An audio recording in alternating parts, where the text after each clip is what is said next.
देख, सही ना। अभी स्टार्ट कर रहे हैं वैलेंस बॉन्ड थ्योरी।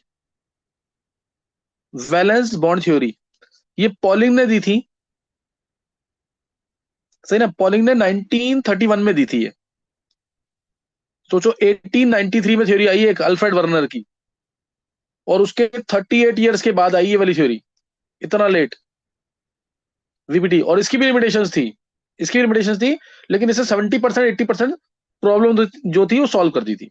और इसी से क्वेश्चन आता है, VBT, valence bond theory. Question जब करेंगे तो मैं एक ही क्वेश्चन को वीबीटी से भी कराऊंगा, सीएफटी से भी, ताकि कंफ्यूजन ना रहे। बाद में थ्योरी उसकी कर लेंगे सीएफटी की, लेकिन ये आना चाहिए तुम्हें पहले, तो ना वीबीटी। ये अब इसके फीचर्स क्या है?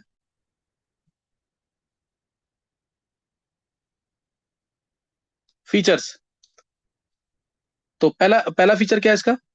सेंट्रल मेटल एटम जो है ना, सेंट्रल मेटल एटम, ये रिलीज करेगा electron according to oxidation state. Release electrons, releases electrons electro according to oxidation state of central atom. इसमें किसी को डाउट नहीं होना चाहिए। जैसे मैं बोला आयरन 3+ है, तो आयरन कितने इलेक्ट्रॉन लूज करेगा? 3 करेगा लूज की नहीं? हाँ समझ आ जी। गया पहला पॉइंट। दूसरा, सीएमए जो है ना, it provide, CMA central metal atom provides vacant orbitals according to coordination number. Vacant orbitals according to coordination number. क्या समझ आ गया? CMA releases electrons according to oxygen shed, CMA provides vacant orbitals according to coordination number. क्या clear हो गया?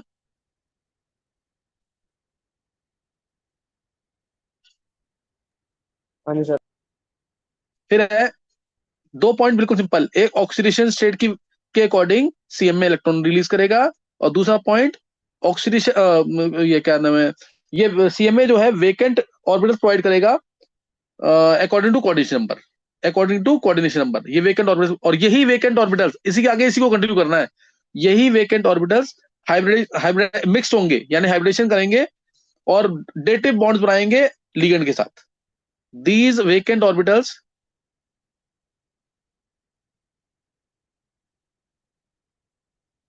these vacant orbitals undergo hybridation, undergo ये example दूंगा तो ज्यादा क्लियर होगा, लेकिन अभी पॉइंट लिख लेना है। undergo hybridation and will form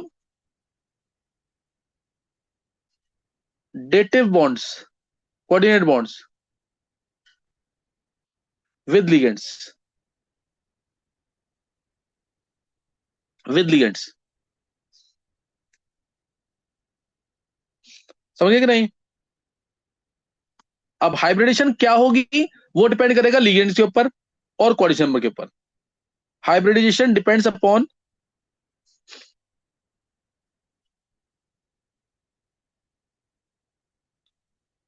depends upon coordination number and nature of ligands.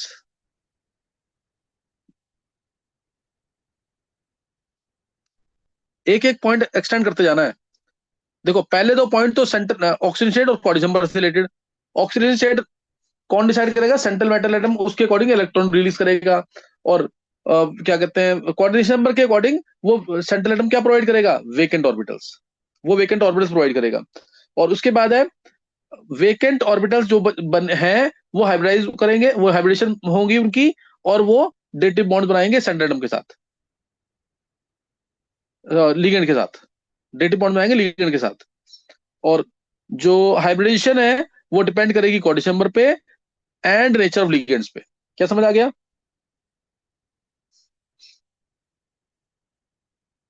कोई डाउट तो नहीं इसमें? हाँ सर। अब देखो आ गया। ये आ गया ना समझ। हाँ, ये चारों पॉइंट याद रखना है इसके, ये चारों पॉइंट इसके याद रखने इंपॉर्टेंट पॉइंट्स हैं। और इसके अलावा जो इसके अंदर ना लोन पेयर जो है स्टीरियो केमिकली इनएक्टिव होते हैं। जो N-1d में इलेक्ट्रॉन्स होंगे वो ज्यादा अंदर होते हैं, तो lone pair is considered to be stereochemically inactive. Lone pair नहीं मानते इसके अंदर, सही ना। जैसे हम लेते हैं ना वेस्पर थ्योरी में, क्या लेते हैं, 3 सिग्मा एक लोन पेयर, 4 सिग्मा एक लोन पेयर, इसमें लोन पेयर लेते ही नहीं है। Lone pair is lies deep within the shell, so they are consider to be optically stereochemically inactive. Stereochemically inactive मानते हैं उनको। क्या समझ आ गया? Yes sir. सही। अब देखो, अब इसमें जो मेन चीज है ये तुम्हें ध्यान रखना जरूर। जैसे कोऑर्डिनेशन नंबर अगर क्या है, उसके अकॉर्डिंग हाइब्रिडेशन आएगी और शेप आएगी। 2, 3, 4, 4, 6 ऐसे लेते हैं। देखो अगर हाइब्रिडेशन, अरे सारांश देखो उधर, कोऑर्डिनेशन नंबर 2 है, कोऑर्डिनेशन नंबर 2 है तो एसपी हाइब्रिडेशन, 3 है तो sp2 हाइब्रिडेशन, ये तुम्हें पता है सबको। 4 है तो sp3, 4 है तो dsp2 भी। ज्यादातर ये वीक फील्ड लिगेंड होगा ना, तब ये हाइब्रिडेशन आती है। वीक फील्ड लिगेंड WFL, और स्ट्रॉन्ग फील्ड लिगेंड होगा तो ये हाइब्रिडेशन आएगी। उसके 6 अगर है कोऑर्डिनेशन नंबर, तो हाइब्रिडेशन sp3d2 या d2sp3। सेम चीज पे भी WFL होगा तो डी बाहर वाला, और SFL होगा स्ट्रॉन्ग फील्ड लिगेंड तो अंदर वाला, ज्यादातर ऐसे होगा।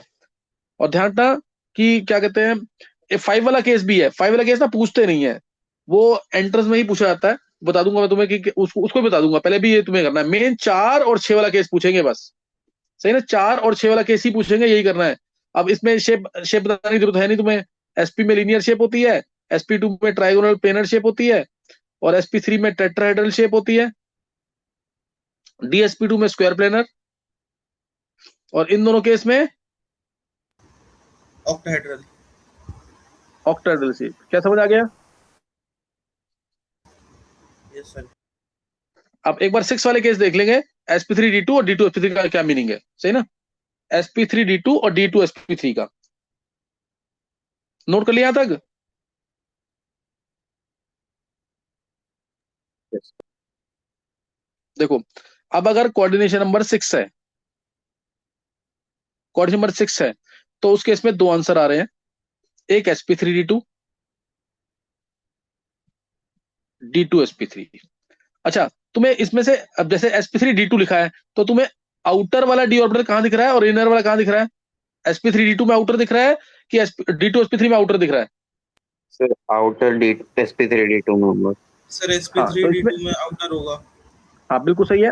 तो अगर ये डी 4D है, तो ये D 3D होगा कि नहीं? Yes sir. Yes sir. Doubt किसी को? अगर ये नीचे 4D होता तो ऊपर क्या होता? 5D होता फिर ऊपर। ऐसे ही 5D होता तो 6D। क्या क्लियर है? Yes sir. तो बस अब तुम्हें ध्यान रखना है, 4D वाले केस में, सही ना, 4D वाले केस में आउटर ऑर्बिटल कम्प्लेक्स बनेगा, जिसको हम हाइपोलिगेटेड कम्प्लेक्स भी बोलते हैं। हाइपोलिगेटेड कम्प्लेक्स, आउटर ऑर्बिटल कम्प्लेक्स, हाइपोलिगेटेड। मैंने तुम्हें बताया ये भी ज्यादातर केस में, ये WFL के केस में बनता है, वीक फील्ड लिगेंड में, ये स्ट्रॉन्ग में। ये प्रूव हो जाएगा अभी बाद में क्यों होता है ऐसा। क्या क्लियर आ गया? क्लियर हो गया कि नहीं है? और इसमें बनेगा इनर ऑर्बिटल कम्प्लेक्स, IOC। इसको हाइपर लिगेटेड कम्प्लेक्स बोलते हैं।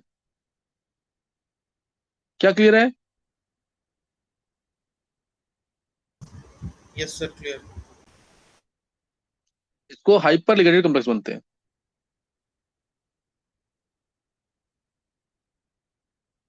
कॉम्प्लेक्स, ठीक है ना। और आउटर ऑर्बिटल कम्प्लेक्स जो है ना, आउटर ऑर्बिटल कम्प्लेक्स, इस केस में बाहर के ऑर्बिटल थे ना, तो इसमें इनको हाई स्पिन कम्प्लेक्स, इनमें मैग्नेटिक मूवमेंट ज्यादा आती है, तो इनको हाई स्पिन कम्प्लेक्स भी बोलते हैं। मैग्नेटिक मूवमेंट ज्यादा आती है तो इनको हाई स्पिन कम्प्लेक्स भी बोलते हैं। और इनमें बैक पेयरिंग होती है D2sp3 में, तो इस केस में मैग्नेटिक मूवमेंट कम आती है, तो उसको लो लो स्पिन कम्प्लेक्स भी बोलते हैं। लो स्पिन कम्प्लेक्स, LSC लिख रहा हूं मैं इसको, लो स्पिन कम्प्लेक्स। क्या समझ आ गया? Yes sir. कोई डाउट तो नहीं है? तो एक पॉइंट और लिख लेंगे। एक नंबर तुम डाल लेना कौन सा पॉइंट अभी है। जैसे नंबर ऑफ हाइब्रिड ऑर्बिटल्स जो होंगे ना, वो नंबर ऑफ कोऑर्डिनेट बॉन्ड्स के इक्वल आएंगे हमेशा। नंबर ऑफ हाइब्रिड ऑर्बिटल्स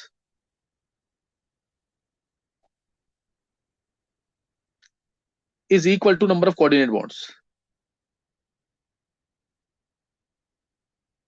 क्या क्लियर हो गया है?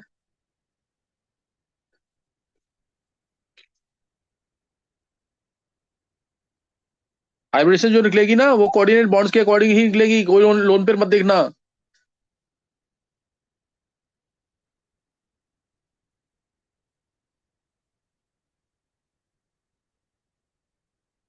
क्या नोट कर लिया है?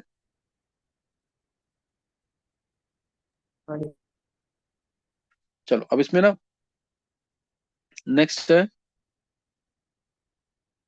वीबीटी के अकॉर्डिंग। वीबीटी ने एज्यूम किया था, ये कुछ डिफरेंशिएट नहीं कर पाया था। वीबीटी के अकॉर्डिंग ना सल्फ हेलोजेंस और सल्फर डोनर ये वीक फील्ड लिगेंड थे। ऑक्सीजन भी वीक में ही काउंट होता था, oxygen donor weak field ligand. फिर नाइट्रोजन डोनर और कार्बन डोनर ये स्ट्रॉन्ग फील्ड लिगेंड में आते थे। कार्बन डोनर हमेशा स्ट्रॉन्ग फील्ड में, मतलब ये वाले जैसे एग्जांपल नाइट्रोजन डोनर का NH3 NH2 माइनस, बहुत सारे एग्जांपल है। कार्बन डोनर में CN माइनस, ऑक्सीलेट आयन, ये सब ऑक्सीलेट आयन नहीं, ऑक्सीलेट आयन में तो ऑक्सीजन डोनर है। इसमें आ गया H2O ऑक्सीलेट आयन, ये ऑक्सीजन डोनर है, ये वीक फील्ड लिगेंड में। ये Cl minus, Br minus, SH minus, ये सब वीक फील्ड लिगेंड। क्या समझ आ गई बात की नहीं?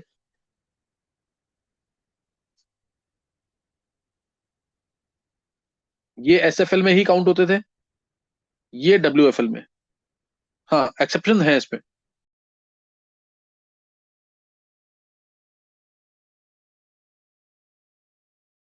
देखो डाउट है किसी को?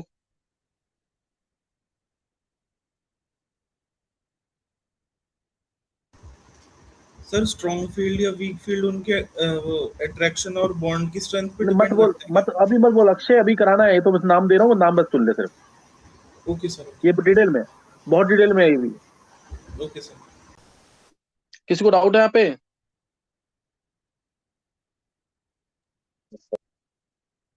चलो मैं एक, बस एक डिटेल डिस्कस कर रहा हूँ, इसी को करना है सिर्फ, और मत करना कुछ भी, एक डिटेल बस। देखो जैसे, बस तुम ना अभी ये ध्यान रखना, ये मत भूलना, सबसे पहले इसका कोई भी क्वेश्चन आता है ना, सबसे पहले तुम कॉर्डिशन नंबर देखना। कॉर्डिशन नंबर अगर 6 आ गया तो तुम आंसर सीधा बोलोगे sp3d2 या d2sp3। कॉर्डिशन नंबर 4 आ गया तो तुम सीधा आंसर बोलोगे sp3 या dsp2। शेप इस केस में ऑक्टाहेड्रल, पहले ये देखना हमेशा, और ये टेट्राहेड्रल, टेट्राहेड्रल, और ये स्क्वायर प्लेनर। क्या समझ आ गया? यही दो केस आएंगे, इसके अलावा कोई केस नहीं आएगा। मतलब इवन IIT भी यही पूछता दोनों, लेकिन आ सकते हैं और भी केसेस 5 वाले। क्या समझ आ गया यहां तक?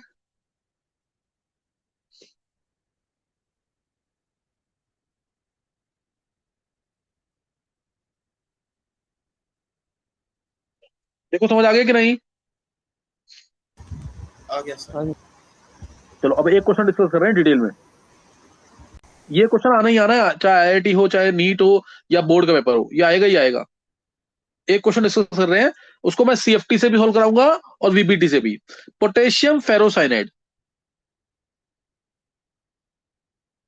पोटेशियम फेरो, मैंने बोला इसकी तुम क्या डिटेल डिस्कस करो। इसमें तुम निकालो हाइब्रिडेशन,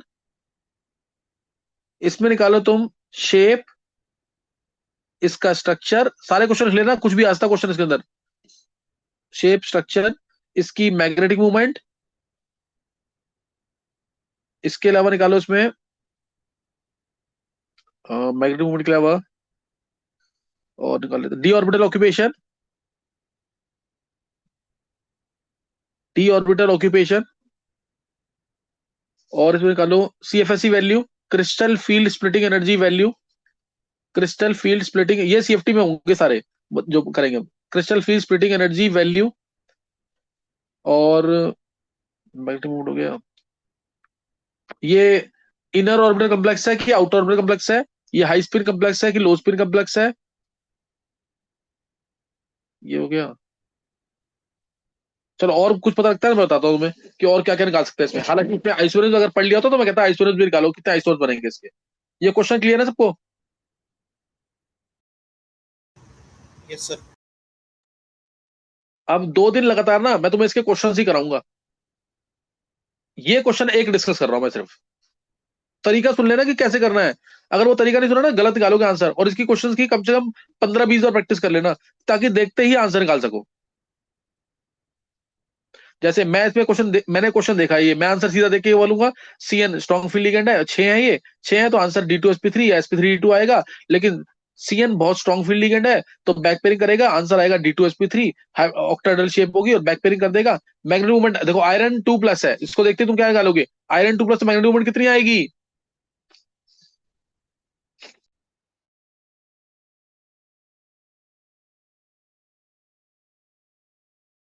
वो लक्ष्य से क्या आएगी मैग्नेटिक मूवमेंट?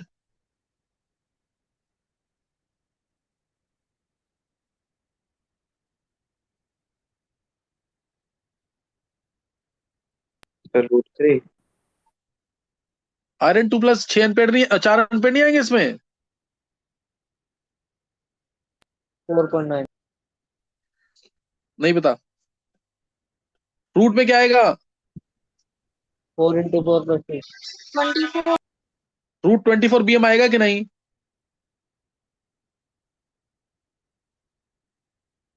हार्दिक।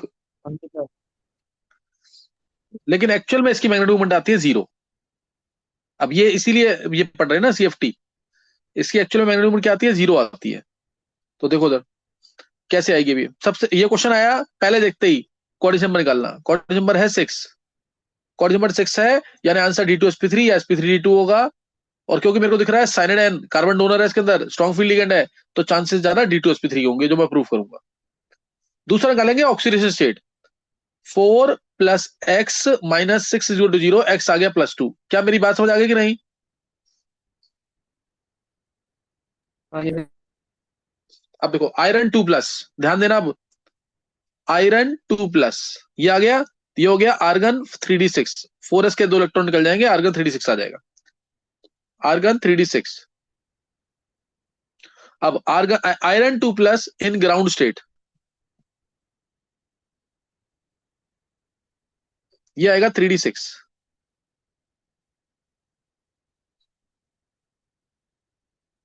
1 2 3 4 5। अब iron 2+ cyanide and strong field ligand है। आफ्टर बैक पेयरिंग, जो स्ट्रॉन्ग फील्ड लिगेंड होते हैं वो आयरन 2+ के न्यूक्लियस के अंदर जाने की कोशिश करेंगे, इसीलिए इलेक्ट्रॉन्स को बैक पेयर कर देंगे आफ्टर बैक पेयरिंग। इसमें बैक पेयरिंग होगी। जो VBT है वो डिफरेंशिएट नहीं कर पाई थी कि बैक पेयरिंग क्यों हो रही है। कुछ लिगेंड्स में बैक पेयरिंग हो रही है, कुछ में नहीं हो पा रही है। ये VBT की लिमिटेशन है, ध्यान रखना चीज का। तो बैक पेयरिंग होगी इसमें, देखो बैक पेयरिंग देखो। इसमें आंसर क्या आना है, क्या हाइब्रिडेशन आनी है इसमें? हार्दिक बोल, क्या हाइब्रिडेशन आनी है इसके अंदर? D2sp3 या या sp3d2। हाँ, तो 2D तो चाहिए ना, 2D अलग कर देना ऐसे, 2D ऐसे अलग कर दिया करो। अब आंसर बैक पे 6 इलेक्ट्रॉन थे, आयरन 2+ यानी आर्गन 3d6 था, ऊपर क्या है आर्गन 3d6। तो बैक पेयरिंग कर देंगे। एक, मतलब ऐसे फिल होंगे, 1 2 3 4 5 6, बैक पेयरिंग होगी कि नहीं? ये इलेक्ट्रॉन एक तरह से इधर चला गया, ये इलेक्ट्रॉन भी इधर चला गया। क्या समझ आया? यस हाँ जी सर। और जब मैं फास्ट करूंगा तो मेरे को आंसर दिख जाएगा इसका D2sp3 या sp3d2 है। मैं ये वाली लाइन शो नहीं करूंगा, ये वाली चीज शो नहीं करूंगा मैं डायरेक्ट नीचे दिखूंगा आयरन 2+ आफ्टर बैक पेयरिंग। ये 3 ऑर्बिटल होंगे लोअर एनर्जी वाले, जो अगर तुम्हें ध्यान हो मैंने पढ़ाया हुआ T2g। और ये हायर एनर्जी वाले EG। ये ट्रिपली डिजनरेट, ये डबली डिजनरेट। क्या समझ आया? हाँ जी सर। तो बस ये मैं हटा रहा हूं यहां से भी, तुम्हें समझ आ गए हुए। बैक पेयरिंग हो गई। अब CMA विल प्रोवाइड, मैंने तो क्या बोला था, will provide vacant orbitals according to coordination number. Coordination number कितना है? 6। ये 3D था, ये आगे 4s उसके आगे 4p, और उसके आगे भी चाहिए तो 4d, ये 4s, ये 4p। क्या 4d की जरूरत पड़ेगी? नहीं पड़ेगी। तो अब यहाँ पे आएगा साइनेट कितने? 6 हैं। एक साइनेट यहाँ पे, एक दूसरा साइनेट, तीसरा साइनेट, चौथा साइनेट, पांचवा साइनेट, छठा साइनेट। ये 6 जगह क्या आ गया? Cyanide.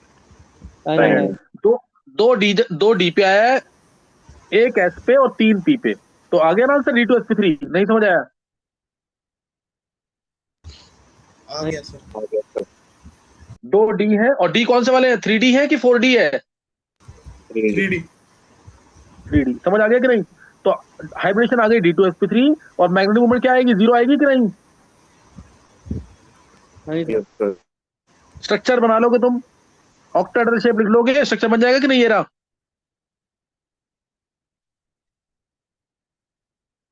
CN CN CN CN CN। 6 जगह CN आ गया कि नहीं? ये और 4 माइनस लगा दो बाहर, या बाहर 4K प्लस। क्या समझ आ गया?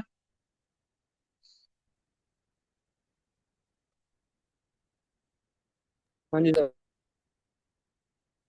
तो ये मैंने जो डिस्कस किया है, this is according to VBT।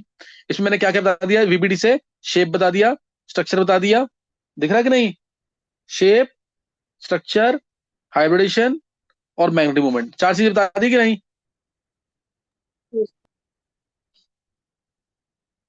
क्या ये समझ आ गया है? आ गया। अब यही क्वेश्चन ना CFT से, साइड में कर रहा हूं मैं, ध्यान देना। यही क्वेश्चन किससे? CFT से, क्रिस्टल फील्ड थ्योरी से। ये 5 ध्यान देना, अलग से लिख लेना तुम लोग, ध्यान देना। अब मैं CFT से सॉल्व कर रहा हूं, जो 2-3 चीजें रह गई ना वो इससे पता लगेंगी। अच्छा, एक चीज और, अब इसमें लो स्पिन कम्प्लेक्स बना है कि हाई स्पिन कम्प्लेक्स बना है? ये इनर ऑर्बिटल कम्प्लेक्स है, आउटर ऑर्बिटल कम्प्लेक्स है? सर इनर ऑर्बिटल दो स्पिन। हाँ हाँ, इनर ऑर्बिटल कम्प्लेक्स है, और मैग्नेटिक मोमेंट 0 आ रही है बैक पेयरिंग होने की वजह से, तो ये लो स्पिन कम्प्लेक्स है। और इनर ऑर्बिटल कम्प्लेक्स को हाइपर लिगेंडेड कम्प्लेक्स कहते हैं कि नहीं? यस। हाँ, ये सारी चीजें पता लग गई। 2-3 चीजें नहीं पता लगी अभी। कौन कौन सी चीजें पता लग गया? डी ऑर्बिटल ऑक्यूपेशन और CFSE value, crystal field splitting energy. अब वो पता लगाएंगे CFT से, डिटेल लेंगे। CFT सारी डिटेल देगा। देखना, ये क्वेश्चन मैं डिस्कस कर रहा हूँ CFT से, लेकिन एक्चुअल में CFT के थ्रू एक्सप्लेन नहीं हो पाता है, क्योंकि CFT ने मेटल लिगेंड बॉन्ड को क्या माना था? आयनिक। जबकि मेटल लिगेंड बॉन्ड क्या होता है? Coordinate covalent. देखो उधर, ये 5 डी ऑर्बिटल 3D के। क्या ये समझ आ गया इतना? 3D के 5 ऑर्बिटल्स, क्या समझ आ गया? Yes sir. अब जैसे ही लिगेंड इसके पास आएगा, तुम्हें पता होगा, ये लिगेंड के आते ही ये 5 डी ऑर्बिटल 2 में स्प्लिट हो जाते थे, नहीं यस याद? सर। यस ऊपर नीचे आएगा क्या? नीचे 3 ऑर्बिटल्स आएंगे, एक मिनट इसको दोबारा बनाते हैं पहले। नीचे आएंगे 3 ऑर्बिटल्स,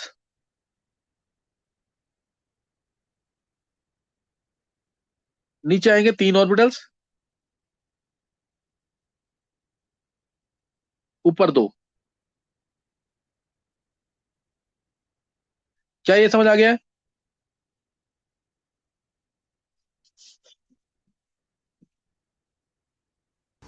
समझ आ यस गया कि सर। नहीं है? देखो, अब इसमें 6 इलेक्ट्रॉन भरे जाने हैं। 6 इलेक्ट्रॉन, ध्यान देना, ये टोटल वैल्यू होती है डेल्टा O। डेल्टा O इसे बोलते हैं क्रिस्टल फील्ड स्प्लिटिंग एनर्जी। क्या बोलते हैं इसको? Crystal field splitting energy. Splitting energy या स्टेबलाइजेशन एनर्जी। और जो इनके बीच में सेंटर होता है, इसे बोलते हैं बैरी सेंटर। समझ आ गया कि नहीं? हाँ जी सर। ये है बैरी सेंटर। और जो ऊपर वैल्यू है ना, ये लेवल है EG लेवल, डब्ली डीजनरेट, और नीचे लेवल है T2G level, triply degenerate. Triply degenerate, doubly degenerate. ये स्प्लिट क्यों हुआ 3D? क्योंकि इसके बाद लीगेंड आया, लीगेंड ने इसको स्प्लिट कर दिया। और ये कैसे स्प्लिटिंग होती है ना, ये ऊपर 2 क्यों गए, नीचे 3 गए, ये डिटेल दूंगा सारी CFT के अंदर, ये एडवांस लेक्चर्स में है। लेकिन सारा बताऊंगा ये, लेकिन पहले क्वेश्चन करना सीख लो, क्वेश्चन कैसे करना है, ताकि ये समझोगे तो और इंटरेस्ट आएगा इसमें। तो इसमें ये जो वैल्यू होती है, ये होती है 0.4 डेल्टा ओ, और नीचे जो वैल्यू होती है नेगेटिव में आती है -0.6 डेल्टा ओ। क्या समझ आ गया? ये वैल्यू कैसे है ये भी बताऊंगा। देखो,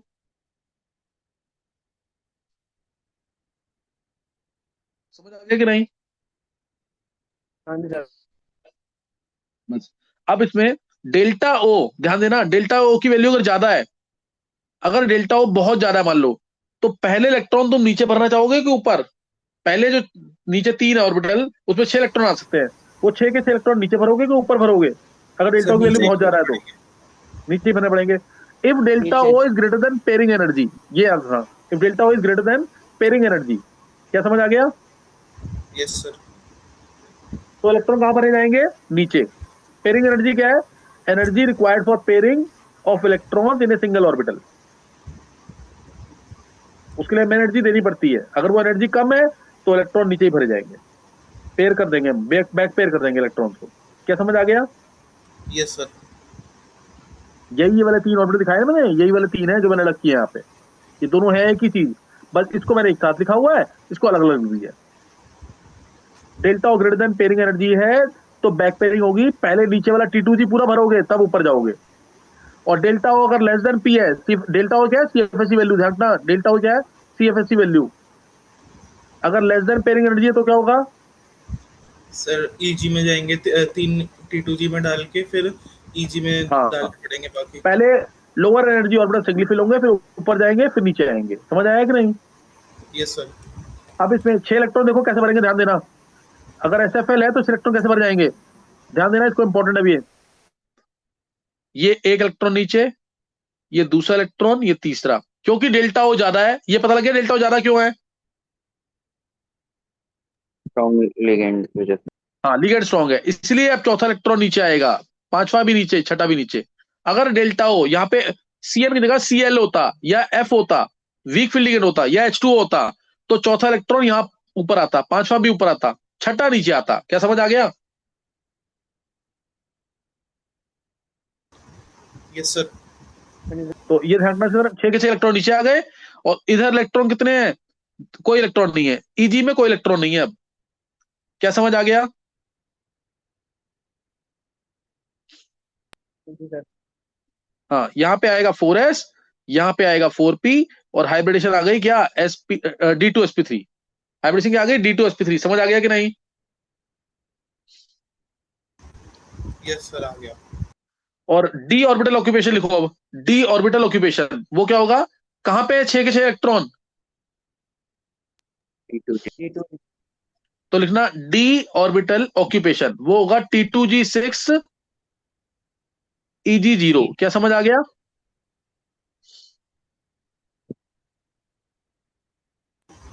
यस सर। T2G6 हाँ जी। EG, ये अक्षय क्या है? T2G6 EG0 क्या चीज है? सर उसके वो एनर्जी लेवल्स है ना, मतलब नहीं यार, जो वो डिवाइड, वो डी ऑर्बिटल जो डिवाइड हुए हैं। नहीं, गलत है बिल्कुल। मैंने अभी नाम क्वेश्चन बोला ना, क्वेश्चन तेरे से कैसे पूछाएगा? ये क्या है? D orbital occupation. ओके तेरे से सर। क्वेश्चन आया डी ऑर्बिटल ऑक्यूपेशन क्या है, तो क्या लिखेगा तू? T2G6 EG0। समझ आया कि नहीं? Yes sir. अब उसके बाद नेक्स्ट है CFSC वैल्यू, ये भी रह गया ना अभी। Yes। CFSC वैल्यू क्या होगी? कितने इलेक्ट्रॉन नीचे हैं? 6। 6 -0.6 डेल्टा ओ। कितने इलेक्ट्रॉन नीचे हैं? 6। 6। और एक इलेक्ट्रॉन के लिए वैल्यू कितनी है? CFSC वैल्यू कितनी है एक इलेक्ट्रॉन के लिए? -0.6 डेल्टा ओ। तो 6 इंटू -0.6 डेल्टा हो। क्या समझ आया? हाँ जी सर। देख अक्षय, यस सर आगे समझ। ये समझ आ गया ना? और अब ध्यान दो, अगला भी पार्ट है इसमें अभी। प्लस कितने इलेक्ट्रॉन है जो तूने फोर्सफुली बैक पेयर कराए हैं? 3। ना, 3 नहीं, 2। ध्यान दे एक बार, ये तो इलेक्ट्रॉन पहले से पेयर अप था ना, देख, एक तो पेयर अप था ना पहले से ही, yes sir.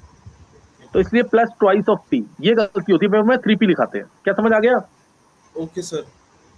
Plus twice of pairing energy. और अगर ऊपर मान ले दो इलेक्ट्रॉन होते हैं, अगर मान ले दो ऊपर होते हैं, तब क्या करता है, +2 × 0.4 डेल्टा हो। क्या समझ आया? Yes sir. ये समझ आ गया कि नहीं? अगर ऊपर दो इलेक्ट्रॉन होते हैं तो क्या आता, वो 2 × +2 0.4 × डेल्टा। 3, हाँ 3 होते हैं तो 3 × 0.4, 4 होते हैं तो 4 × 0.4। समझ आ गया कि नहीं? Yes sir. तो ये वैल्यू आ गई कितनी, -3.6 डेल्टा ओ प्लस 2p।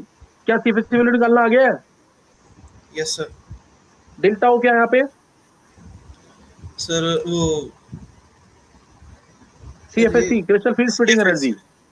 और इसके लिए यस कितनी सर। आई, इसके लिए वो ये सीएफएससी वैल्यू। क्या समझ आ गया पूरा निकालना? Yes sir. D orbital occupation और सीएफएससी निकालना आना चाहिए जरूर।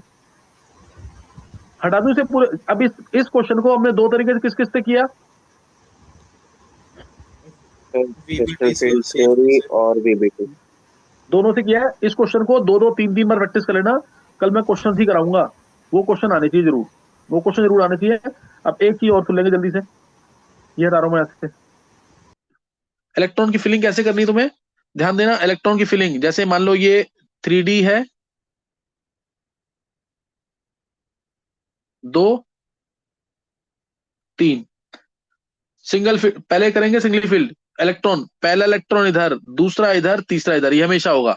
WFL है मान लो अगर, चौथा इलेक्ट्रॉन ऊपर, पांचवा इलेक्ट्रॉन इधर, छठा इलेक्ट्रॉन ये रहा, एक मिनट, चौथा ये रहा, पांचवा ये रहा, छठा यहाँ पे, सातवां यहाँ पे, आठवां यहाँ पे, नौवां यहाँ पे, 10वां यहाँ पे। क्या फिलिंग करना आ गया वीक फील्ड लिगेंड में?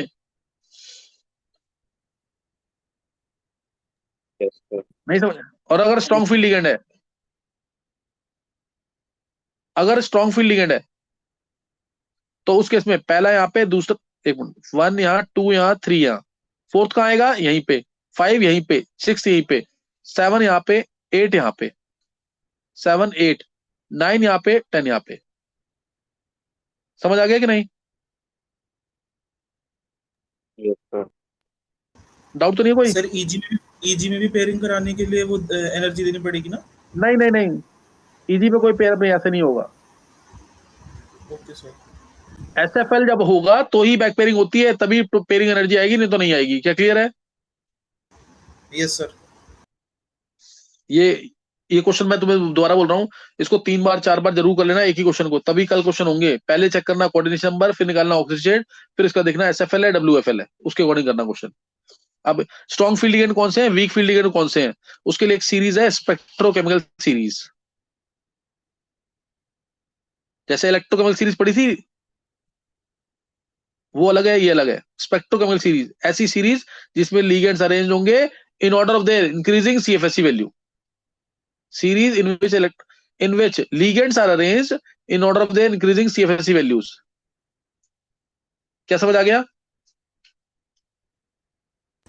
हाँ जी यस सर। सर। देखो इसके लिए ना, ये मैं बता रहा हूं तुम्हें, पहले WFL, जो हमेशा WFL का काम करते हैं, वीक फील्ड लिगेंड का, उसके लिए I-, Br-, H2-,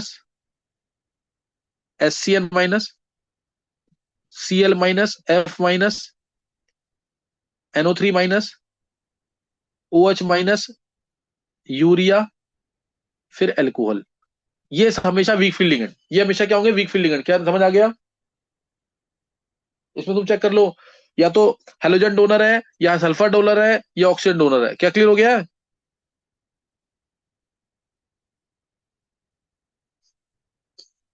ये क्या है, वीक फील्ड लिगेंड। याद करना है इसको, याद करने का तरीका सुन लेना दोबारा एक बार जल्दी से। जैसे ये आइब्रिस, आइब्रिस क्या है, प्लेस इन लंदन यूके, है ना।